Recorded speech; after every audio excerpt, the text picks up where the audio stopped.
আজকে আমি পটল দোরমা বানাচ্ছি। প্রথমে ফার্স্টে দিলাম গোটা জিরে, এবার দিয়ে দিচ্ছি পেঁয়াজ টমেটো, তো তারপরে একটু লঙ্কা দিয়ে দিলাম, তারপরে একটু নুন দিয়ে দিলাম, এরপরে পটলের ভেতরে যেই বীজের সাথে থাকে সেইগুলো দিয়ে দিলাম, এরপরে একটু হলুদ দেব, তো এরপরে একটু জিরে গুঁড়ো দিলাম। তো পটলগুলোকে তোমরা এরকমভাবে কেটে ভেতরে সব জিনিসগুলো বের করে নেবে, ভেতরের জিনিসটা তারপরে ওই ভাজাতে দিয়েছিলাম আমি। আর মাথাটাকে এরকমভাবে কেটে নেবে, মাথাটা ভেজে নেবে আগে। তো এরপরে একটু মুগ ডাল বাটা দিয়ে দিচ্ছি 1 স্পুন, এরকম, সরি 2 স্পুন।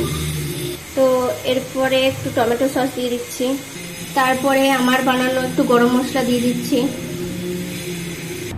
তো এরপরে একটু ধনে পাতাটা মাখিয়ে নিচ্ছি, তোমরা ভাজবার সময়ও দিতে পারো। এরপরে পটলে পুর ভরাটা দেখে নাও।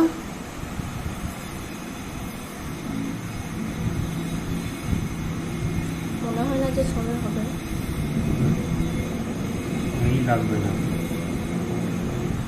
আরো ছেলে বড়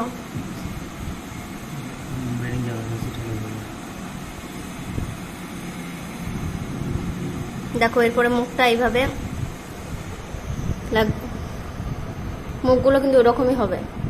হ্যাঁ, ঠিক এরকম করে ভরে নেবে। দাও মুখে দেখতে দাও। দেখো, প্রথমে ওই মুখগুলো কেটে ভেজে নেবে, দেন পুর ভরে মানে এরকম করে ঠেসে ভরে নেবে, বিকজ তোমার পুরটা অনেক সময় বেরিয়ে যায়, তো এরকম হলে বেরোবে না। আবার অনেকে সেলাই বেলাই করে, আমার এটাই ভালো লেগেছে, আমি এটাই করেছি। তো দেখো পটলগুলো এই পুর ভরা হয়ে গেল, এবার তেল দিয়েছি, তেলে ভাজবো। এরপরে পটলগুলো আমরা আস্তে আস্তে তেলে ছেড়ে দিচ্ছি, লো ফ্লেম মানে মিডিয়াম ফ্লেমে। দেখো পটলগুলো ভাজতে দিয়েছি, এরপর পটলগুলো ভেজে এরকম করে তুলে নিয়েছি। এরপর একটা হালকা গ্রেভি বানাবো। তো যেই পুরটা বানিয়েছিলাম সেটা দিয়ে একটা হালকা করে গ্রেভি করলাম ওই পটলের ওপরে দেব বলে। তো একটু হালকা করে মধু দিয়ে দিলাম, তো এবার একটু ঘি দিয়ে দিচ্ছি। দাও দাও, হ্যাঁ। তো এরপরে আমরা এবার পটলের উপরে গ্রেভিটা দিয়ে দেব।